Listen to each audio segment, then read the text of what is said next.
আসসালামু আলাইকুম and good afternoon to you all. আজকের এই আনন্দঘন আয়োজনে আমাকে দাওয়াত দেওয়ার জন্য আমি প্রথমেই কৃতজ্ঞতা জানাচ্ছি। এডুডেন্টের আমি বলবো যে কান্ডারি এবং যার পরিশ্রমী পরিচালনায় এডুডেন্ট আজকে ডেন্টাল সার্জনদের মধ্যে একটি অবস্থান করে নিয়েছে, ডক্টর আব্দুল আজিজ সোহেল। আমাদের মাঝে উপস্থিত আছেন আজকের এই অনুষ্ঠানের মূল আকর্ষণ, ঢাকা ডেন্টাল কলেজের ম্যাক্সিলোফেশিয়াল সার্জারির সহকারী অধ্যাপক এবং বিশিষ্ট অর্থোগনেটিক সার্জন ডক্টর আব্দুল্লাল মাসুদ। আমি তাকে স্বাগত জানাই। উপস্থিত আছেন বঙ্গবন্ধু শেখ মুজিব মেডিকেল বিশ্ববিদ্যালয়ের অ্যানেস্থেশিয়া বিভাগের রেসিডেন্ট, লাস্ট ইয়ার রেসিডেন্ট, উনি এবছর পরীক্ষা দিচ্ছেন, ডক্টর আব্দুল আহাদ, চিফ কোঅর্ডিনেটর।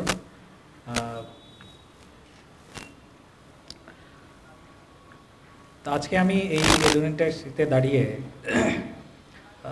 মানে এই দাওয়াত পেলে সাধারণত মিস করি না, কারণ হচ্ছে আমার একটা মানে রাইট ভেন্ট্রিকল আর লেফট ভেন্ট্রিকল যেটাই বলি না কেন, একটা ভেন্ট্রিকল যদি জেনেসিস হয় আরেকটা ventricle basically Edudent. And I feel very much attached with Edudent and its works. যদিও এটা প্যাটার্ন না, কারণ হচ্ছে একটা শারীর বিএমডিসি ফ্যামিলিটা যেমন হচ্ছে medical and dental council, so I feel the same feelings with that same feelings like this BMDC to Edudent and Genesis. এডুডেন্টের বিষয়টা যে জেনেসিস কিন্তু 2012 সালের যাত্রা শুরু করার পরে প্রায় 3-4 বছর পরে আমরা যখন জানলাম যে আমাদের এই সেট আপে ডেন্টাল সার্জনরা কাজ করতে পারেন, যেহেতু আমাদের লজিস্টিক্স সব কিছু আছে এবং সব কিছু ইয়ে করার মতো, কিন্তু ডেন্টাল সার্জনদেরকে ওইভাবে সাপোর্ট দেওয়ার মতো এখনও মানে স্ট্রাকচার্ড কোনো ফরম্যাট অপটিমাম লেভেলে নাই। আমরা কিন্তু পেছন থেকে সর্বোচ্চ চেষ্টা করেছি এই জায়গাটাকে ব্যাক করে আমাদের যে লজিস্টিক্স আছে সেটা দিয়ে যেন ডেন্টাল সার্জনরা উপকৃত হয় সেজন্য। তো আজকের এই ফেলিসিটেশন প্রোগ্রামে আমি গতকালকে জেনেসিসে ফেলিসিটেশন হয়ে গেল, ওখানে আমাদের বিসিপিএসের সেক্রেটারি জলিল স্যার ছিলেন, তারপরে আব্দুল নূর তুষার ভাই ছিলেন, কালকে আসছিলেন আমাদের প্রোগ্রামে। অ্যাপোলোর ইনফার্টিলিটির যে হেড কনসালটেন্ট মৃণাল কুমার সরকার, আর এসেছিলেন বায়োকেমিস্ট্রি বিভাগের চেয়ারম্যান অধ্যাপক Mozammel sir. So that's a great feeling for me.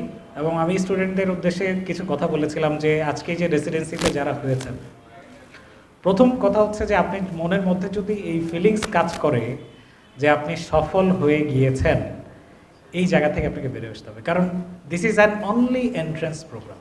ঠিক আছে, এই ভাবনাটা, কারণ আপনি কিন্তু তবে এই দুর্গম যাত্রায় আপনি কি হতে যাচ্ছেন বা কোন স্পেশালিস্ট হতে যাচ্ছেন, এই জায়গাটা কিন্তু আজকে ফিক্স হয়ে গিয়েছে। So you are going to be an orthodontics or prosthodontics or periodontics or maxillofacial whatever it is, আজকে কিন্তু ফিক্স হয়ে গিয়েছে।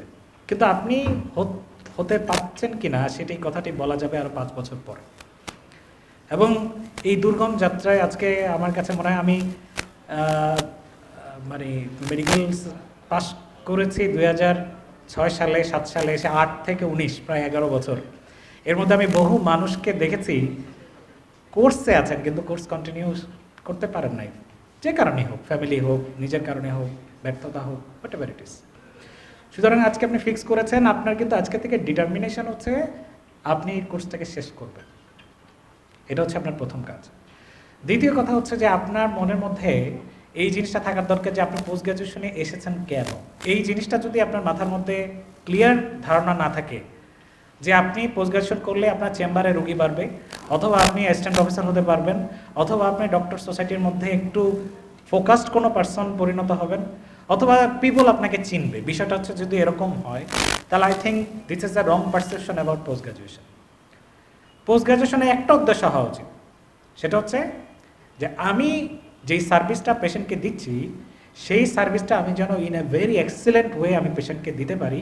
That should be the only motto of your post graduation. যে আমি কাজ শিখবো, আমি কাজ জানবো, because but in my definition what is the meaning of a doctor. মানুষ বলবে ডক্টর মানে একজন চিকিৎসক, বাট আমার কাছে আমি এটা নিয়ে একটা ইয়েও লিখেছিলাম, মানে অনেকগুলো লাইনও লিখেছিলাম, আমার কাছে মানে সুর করার জন্য দিয়েছিলাম। আমার কাছে মনে হয় ডক্টরের বাংলা হওয়া উচিত আরোগ্য শিল্পী। আরোগ্য শিল্পীর কাজ হচ্ছে, এটাও একটা শিল্পকলা, এবং এই শিল্পকলাটা ডেন্টাল সার্জনদের হাতে অনেক বেশি মানানসই। অনেক সাধনা, ধ্যান, জ্ঞান, ছোট ছোট ছোট ছোট জায়গায় আপনি ছোট ছোট জিনিস দিয়ে আপনি নিপুণ শিল্পীর আচরে একটা ডেস্ট্রয় হয়ে যাওয়া ইনজুর্ড জিনিসকে আপনি আবার রিকভার করার চেষ্টা করছেন। এটা শিল্পী ছাড়া আর কে পারবে? এবং এই শিল্পী তার কাজটা তখনই সুন্দর করে পারবে যখন তার ধ্যান, জ্ঞান, কনসেন্ট্রেশন, মনোযোগ সব কিছু শিল্পের মধ্যে নিবদ্ধ থাকবে। আদারওয়াইজ আপনি এটা কিন্তু তুলতে পারবেন না।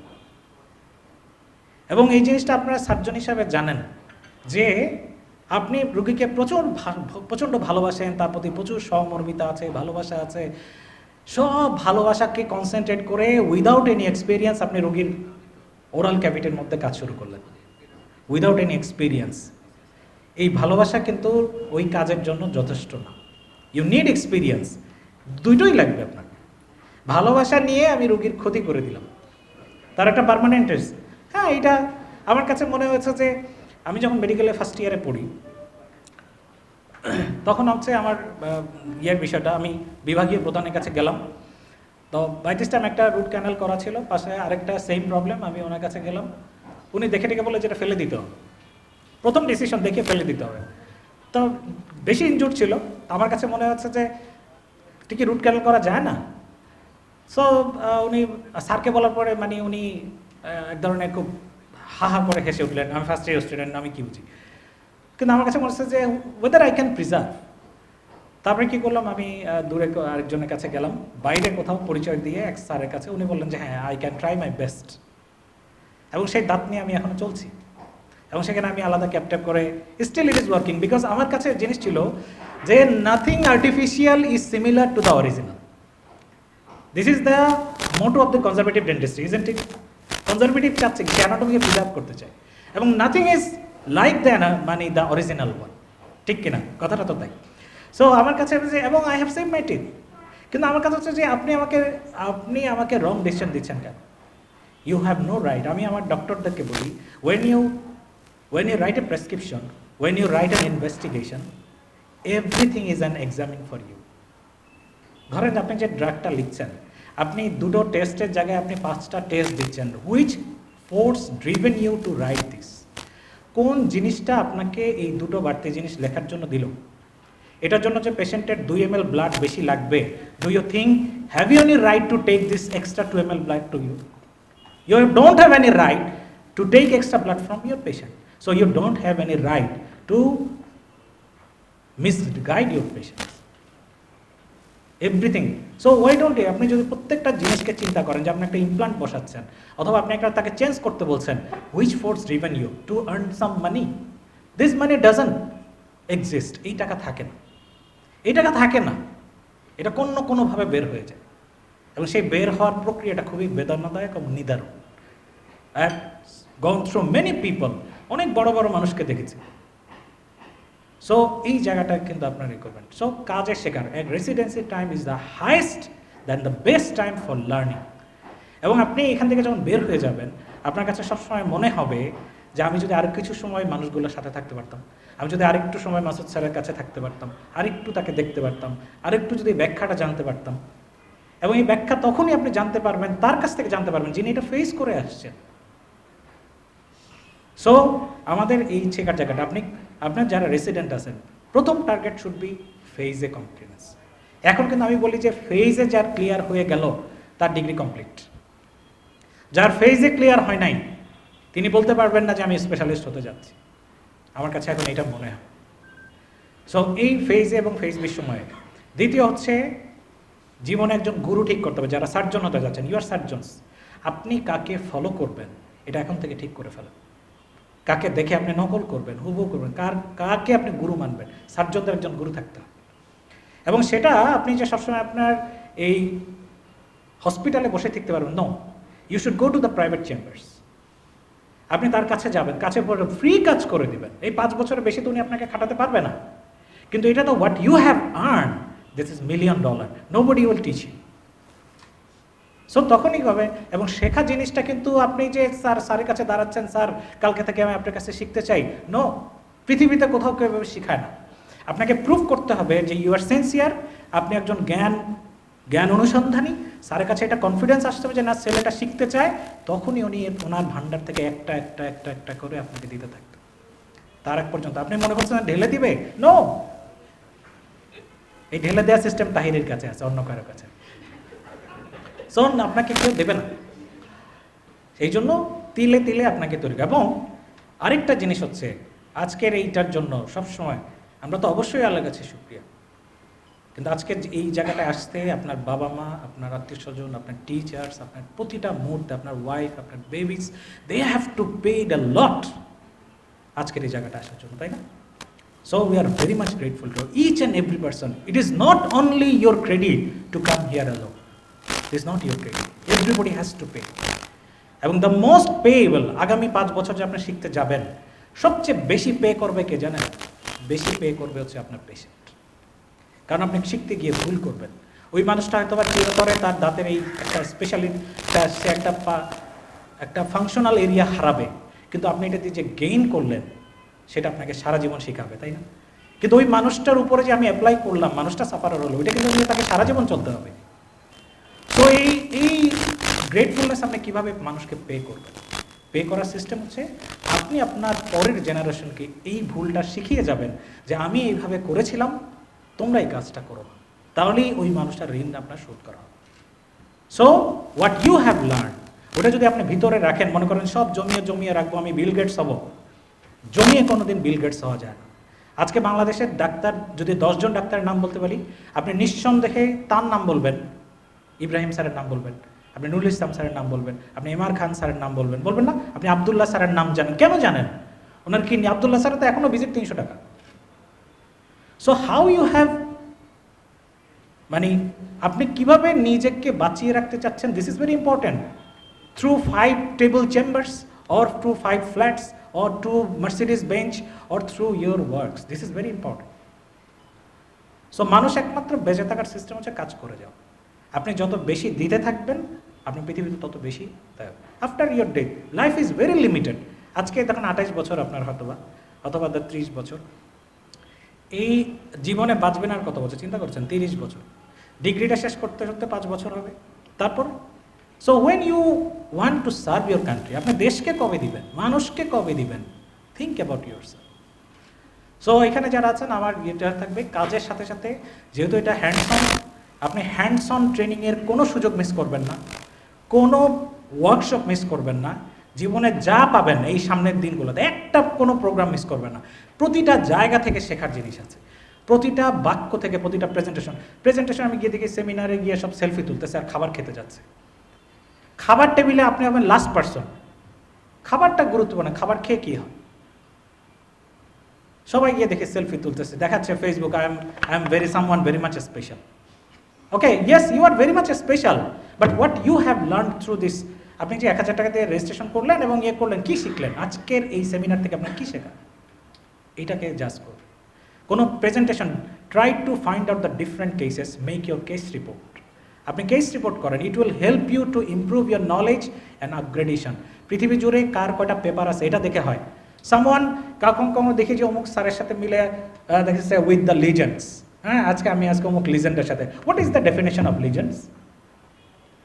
যাকে আপনি লিজেন্ড বলতেছেন, ওনার নামের সাথে হয়তোবা অনেকগুলা নামের আগে শুরুর দিকে অনেক কিছু আছে, কিন্তু এই যুগে নামের আগে জিনিস লাগানো খুব কঠিন না। কিন্তু আমার কথা হচ্ছে, এই মেডিকেল সায়েন্সে ওনার কন্ট্রিবিউশন কি? How many papers he has? উনি কোনো নতুন কি ইনোভেশন নিয়ে আসছেন? উনি কয়জন ছাত্রের জন্য উনি করেছেন? This is very important. এবং এই জিনিসটা আপনি, আমার কাছে মনে হয় যে ওই জিনিসগুলো যখন হবে তখনই আমি একজনকে লিজেন্ড বলবো। লিজেন্ড হইতে সারা জীবন শেষ হয়ে যায়, নোবডি ইজ লিজেন্ড। সো আমার কাছে মনে হয় যে আপনি যাকে ফলো করেন তার কাজটা দেখেন এবং তার কাছে শিখতে পারছেন। এমনও হয়েছে আমি সার্জনদের সাথে অনেক কাজ করেছি, আমি তার কাছে শিখি নাই, অথচ 1 বছর যার কাছে তার কাছে আমার কাজ শিখেছি। So Guru is very important.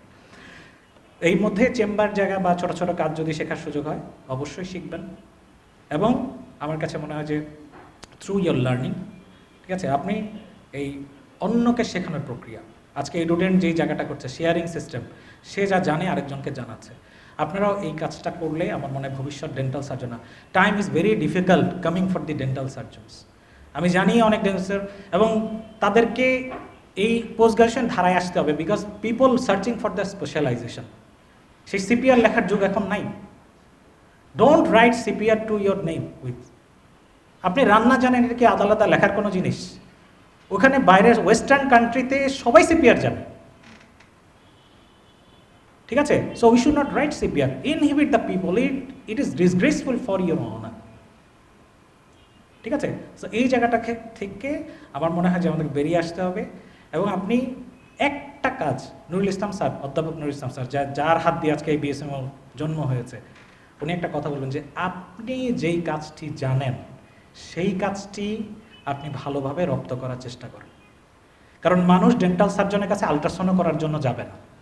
মানুষ ম্যাক্সিলোফেশিয়াল সার্জন যখন বুঝবে তখন তার কাছে সে কনজারভেটিভের জন্য যাবে না, অথবা যার কাছে কনজারভেটিভের জন্য যাবে তার কাছে পেডোডন্টিক যাবে না। Time is coming here. So আপনি যা হতে যাচ্ছেন আপনি সেই কাজটাই ভালো করে শেখেন, বাকি কিছুর অভাব হবে না ইনশাআল্লাহ। So this is very important, and I think through hour works we can serve hour nation. We have to love our patient, we have to respect our patient for each and every decision making and every works.